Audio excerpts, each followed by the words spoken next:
블로그에서 개토라는 닉네임으로 블로그를 운영하고 있는데요.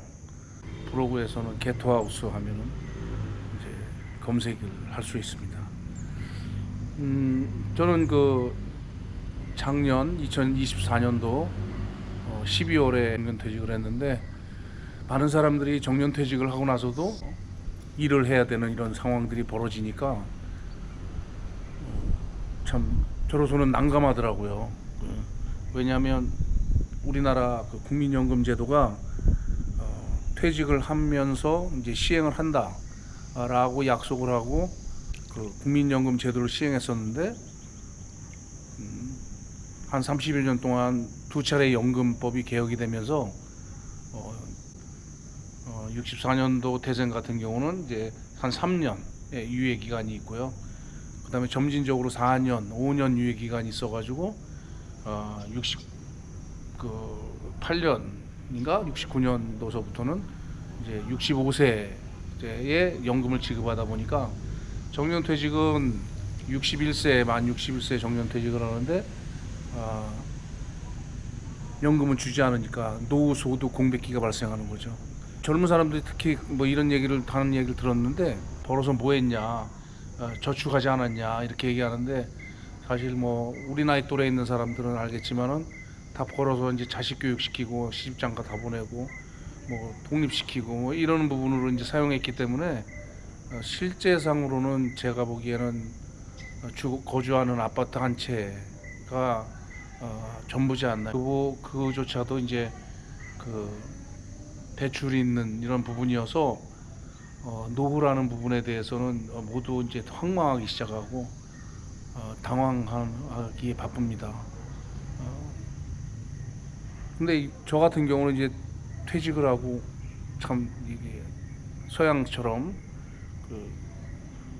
연금 받아가면서 이렇게 생활하고 싶었거든요.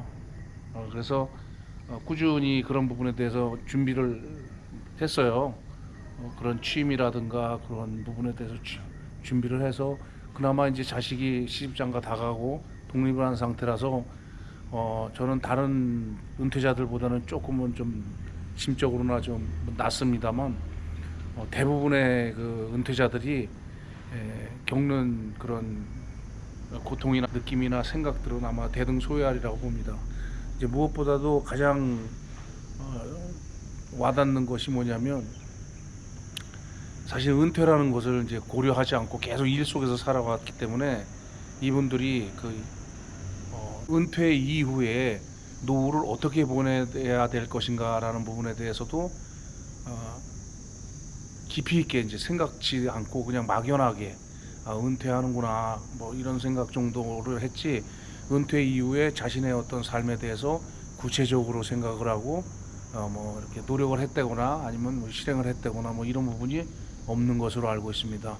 이제 그런 부분이 가장 은퇴한 사람들이 힘들어하는 거죠. 거기다가 자녀가 아직 독립을 하지 않은 이런 경우가 있으면 더더욱이 바로 은퇴 이후에 또 다른 일을 해야 되는데, 이제 은퇴했을 때는 이제 은퇴하고 나서 뭐 비정규직이나 아니면 다른 일을 찾다 보니까 뭐 심적으로 많이 무너지는 이런 상황들도 뭐 있다고 얘기를 합니다. 저 같은 경우는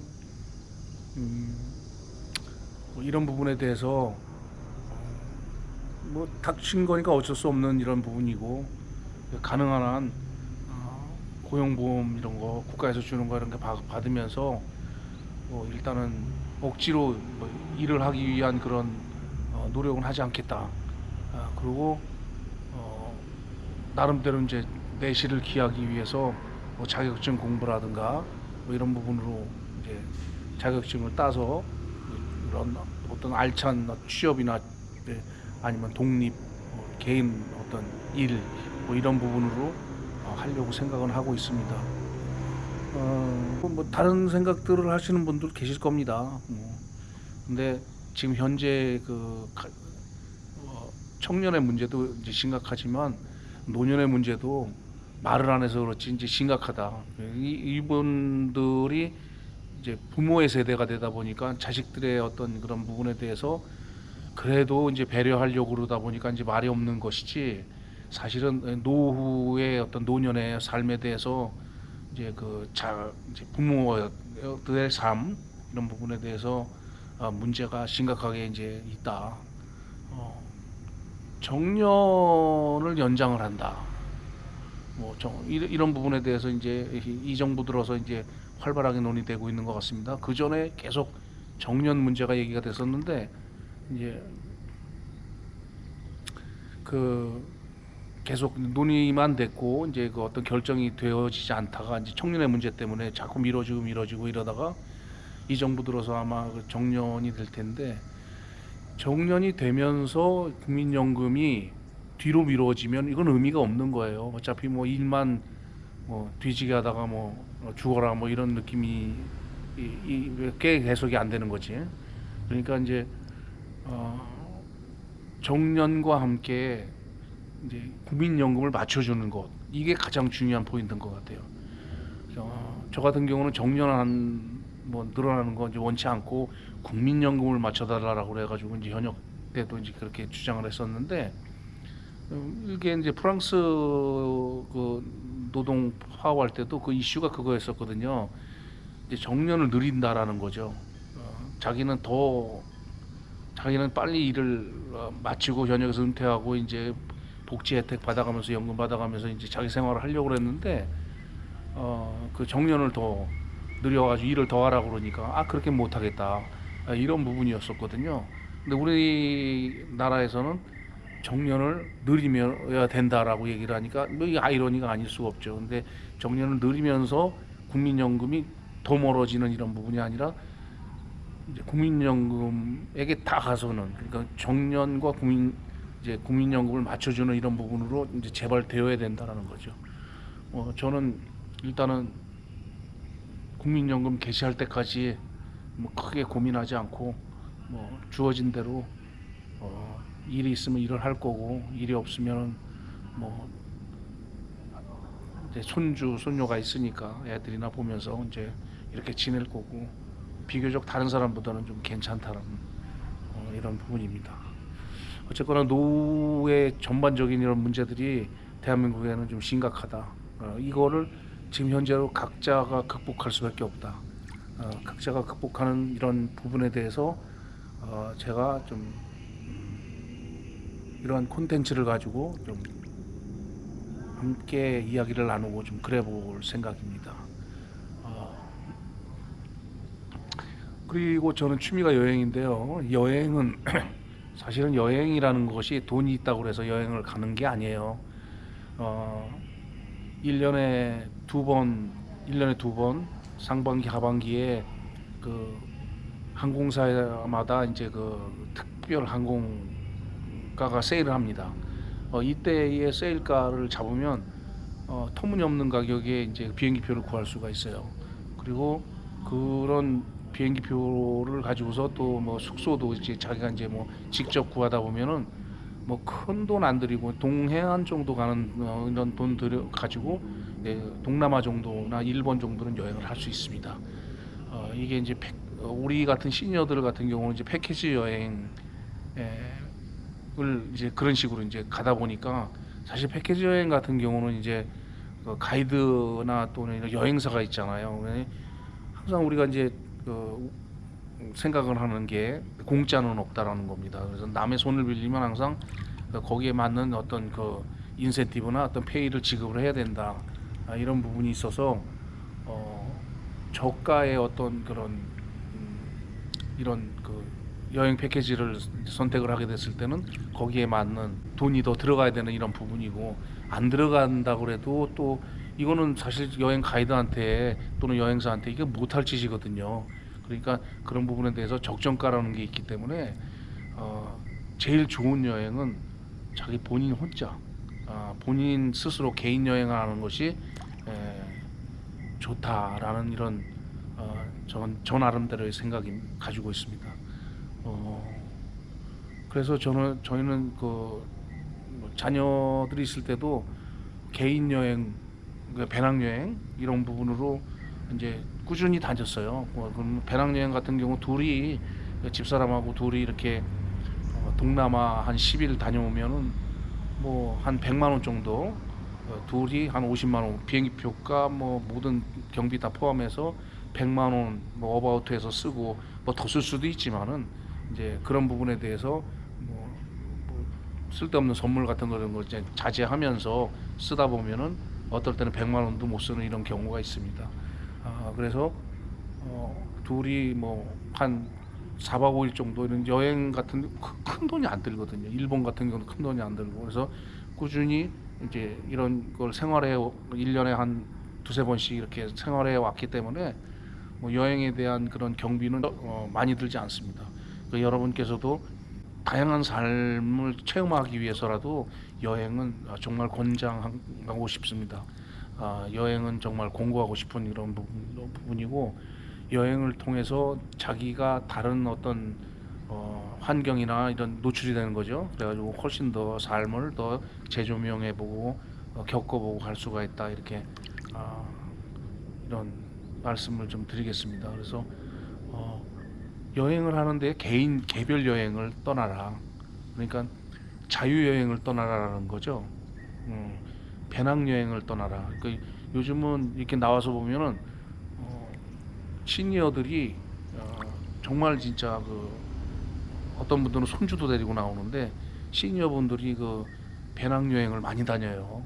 또 노부부들이 이제 손을 잡고 배낭 여행을 많이 다니고, 그들이 뭐 아주 보기는 좋더라고요. 이렇게 해서 건강할 때 이렇게 국내뿐 아니라 해외에도 나오는 이런 부분에 대해서 한 번만 체험을 하면, 한 번만 이렇게 나와 보면 그거 별거 아니다. 그리고 또 여행이라는 것이 꼭 뭐 그 나라의 말을 알아야지 여행을 하는 건 아니다. 이런 거를 느끼게 될 것입니다.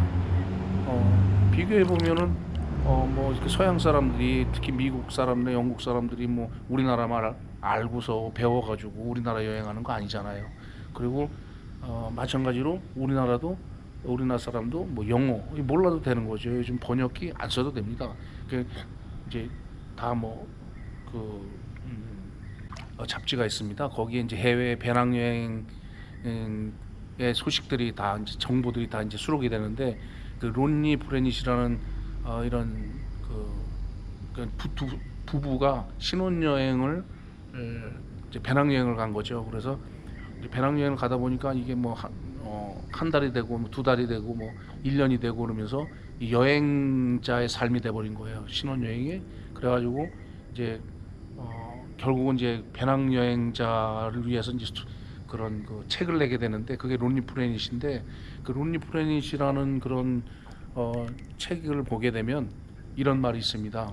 식당에 가면은 밥을 먹으러 가는 거기 때문에 이 사람들이 그 뭐 식당에 가서 무슨 뭐 문화를 토론하고 이런 거 아니지 않냐. 또 숙소에 가면은 잠을 자러 가는 것이기 때문에 뭐 극히 제한적인 표현 속에서 다 이제 그 원래 자기 나라 말을 하더라도 다 이해를 한다는 거죠. 그러니까 바디랭귀지가 있고, 또 언어라는 부분에 대해서도 60이나 70%가 다 바디랭귀지고, 이 소리 언어는 30% 정도가 된다, 30% 정도밖에 안 된다라는 것이 일반적인 언어학자들의 주장이라고 합니다.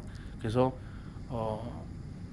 뭐 외국어는 차차 이제 물론 알면 편안하죠. 근데 차차 하기로 하고, 모르는 가운데에 요즘 유튜버들 그 우리 시니어를 대표할 만한 유튜버들 많이 있습니다. 그래서 그들이 표현에 대한 적극성 이 부분만 필요하지, 구체적으로 이제 언어에 대해서 뭐 정확하게 뭐 구사를 뭐 문법에 맞게 구사를 하고 이러진 않거든요. 그래서 그런 용기만 갖추면은 여행은 뭐 문제가 없다.